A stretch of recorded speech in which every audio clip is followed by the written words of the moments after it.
Rafi memorial के होनहार बच्चे इस वक्त डाइस पर हैं, आपकी निगाहें पर्दे की तरफ हैं, पर्दा हट रहा है और सीन आपके सामने शुरू हो रहा है।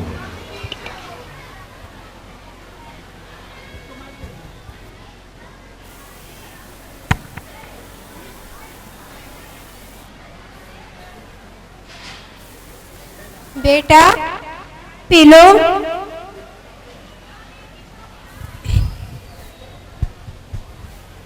मम्मी, मैंने आपसे कितनी बार कहा दरवाजा नॉक करके आया करो। सुबह सुबह शक्ल देख लो, सारा दिन खराब हो जाता है। मम्मी जैसा कहे मान लो ना, क्या सुबह सुबह सबका मूड खराब करती हो। बेटा हमने तो दरवाजा नॉक किया था पर अंदर से कोई आवाज नहीं आई तो मैं लेके चली आई। क्यों झूठ बोले मम्मी, सो रहे थे, मर नहीं गए थे कि आपने दरवाजा नॉक किया और हमें पता ना चला हो। सॉरी बेटा, हो सकता हमने दरवाजा नॉक करना भूल गया हो।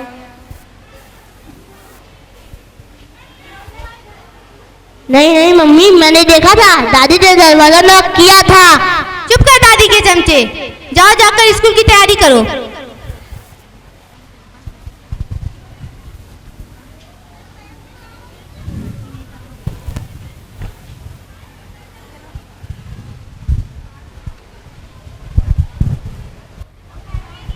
मम्मी मैंने कल आपको नीलू की दवाई का पर्चा दिया था, वो कहाँ है? मुझे शाम को ऑफिस से लौटते वक्त उसकी दवाई लेके आनी है। नहीं बेटा, तुमने हमें कोई पर्चा नहीं दिया। मम्मी आप बूढ़ी हो गई हो, सठिया आ गई हो, हर बात भूल जाती हो। नहीं बेटा, मैं सच बोल रही हूँ, तुमने हमें कोई पर्चा नहीं दिया था। पापा नीलू का पर्चा ये आपने मुझे टेबल पे रखने के लिए दिया था। ओ हाँ, ये तो मैं भूल ही गया था। पापा आप बूढ़े हो गए हो, सटिया गए हो, हर बात भूल जाते हो।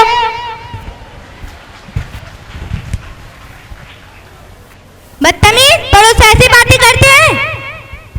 मम्मी पापा ने भी तो दादी से ऐसे कहा था, क्या दादी पापा से छोटी है? देखा आपने, अब तो ये भी इन्हीं की बोली बोलना है। चल जा, स्कूल का टाइम हो गया। बेटा डॉक्टर ने हमारा चेकअप किया था, आते वक्त ऑफिस से मेरा रिपोर्ट लाओगे? मम्मी मेरे पास इतना टाइम नहीं है, आप अपने आप ले आना। ठीक है बेटा।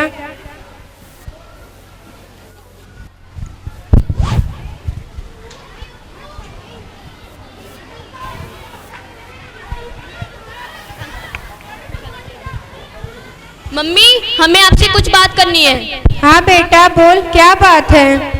मम्मी जो माधव नगर वाला फ्लैट जो आपके नाम है वो आप नीलू के नाम कर दीजिए। क्यों बेटा, हम लोग को यहाँ परेशानी है क्या रहने में, जो हम लोग यहाँ से कहीं जाना चाहते हो?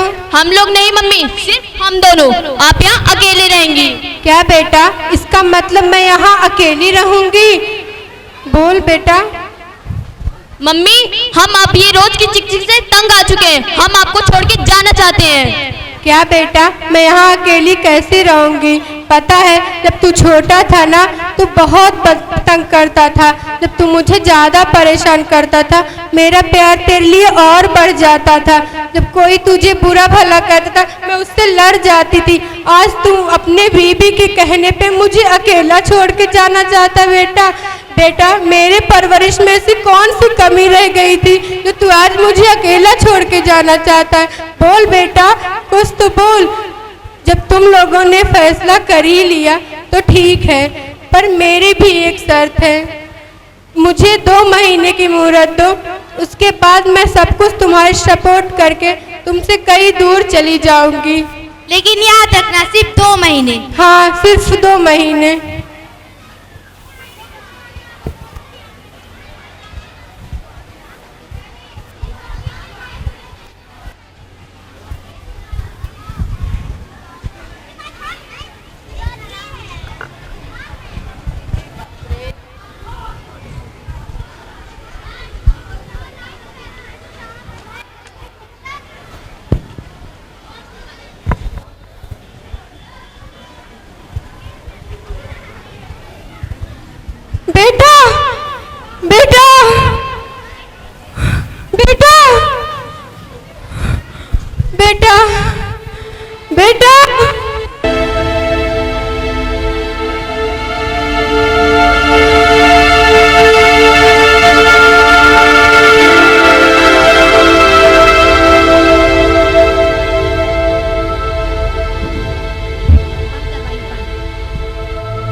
देखा आपने, आज ना मम्मी ने जगाया और ना ही चाय दिया।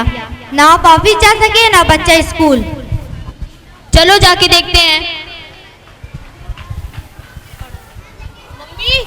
मम्मी मम्मी, ये कोई सोने का टाइम है? उठो मम्मी। मम्मी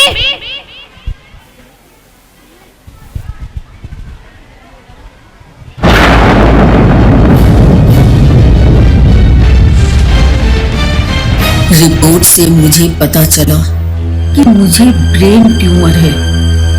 मैं अपने बहू बेटे को बताती, पर उससे पहले ही उन्होंने मुझसे अलग होने की बात कर दी। अब मैं 2 महीने से ज्यादा नहीं जीऊंगी। अगर मैं इन्हें अभी अलग जाने दूंगी तो मेरे प्यारे पोते राजू को लगेगा कि मेरे मम्मी पापा मेरी दादी को बुढ़ापे में अकेला छोड़कर अलग हो गए। फिर कहीं वो भी बड़ा होकर मेरे बेटे बहू के साथ ऐसा ही बर्ताव ना करे। सिर्फ इसलिए मैं 2 महीने इन्हें कहीं नहीं जाने दूंगी। फिर तो मैं खुद ही इन्हें छोड़कर चली जाऊंगी। मेरे पास ज्यादा से ज्यादा 2 महीने हैं, इसलिए मैंने अपने बेटे से विनती की कि 2 महीने तक तुम मेरे साथ ही रहो, फिर तो मैं खुद तुम्हें छोड़कर चली जाऊंगी। मैं अपने पोते की नजर में अपने बेटे को दोषी नहीं बनाना चाहती। उसके माथे पर मैं अपनी बूढ़ी माँ को अकेला छोड़कर जाने का कलंक नहीं देख सकती। वो मेरे साथ चाहे जैसा भी बर्ताव करे, आखिर मैं उसकी माँ हूँ। वो मेरे कलेजे का टुकड़ा है। मैं उसके साथ ऐसा नहीं कर सकती। मम्मी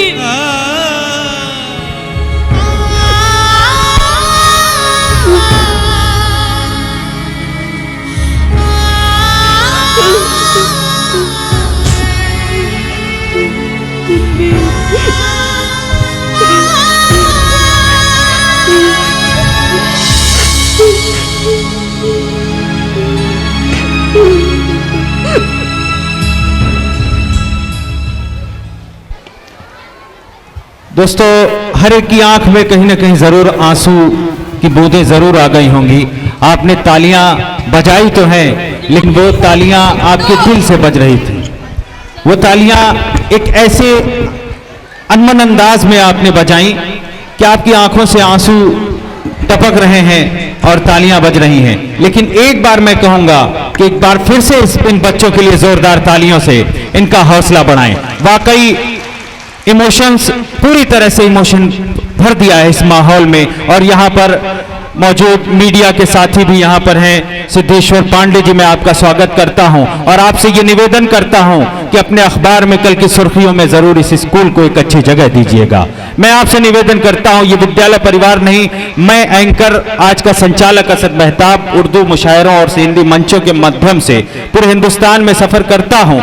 लेकिन मैं आपसे गुजारिश इसलिए करता हूँ कि इस स्कूल में पढ़ाई के साथ साथ, एजुकेशन के साथ साथ जो एक्स्ट्रा एक्टिविटीज बच्चों के अंदर भरी गई हैं, जो हमारे मुल्क की तहजीब, हमारे मुल्क का कल्चर इनकी रूह में पिरोया गया है, मैं इसलिए आपसे निवेदन करता हूं कि इस कल्चर को, इस तहजीब को जरूर अपने अखबारों में अच्छी जगह पर छापिएगा। यह अखबार के साथी सिद्धेश्वर पांडे जी से और तमाम मीडिया कर्मी से मेरा निवेदन है। बहुत शुक्रिया।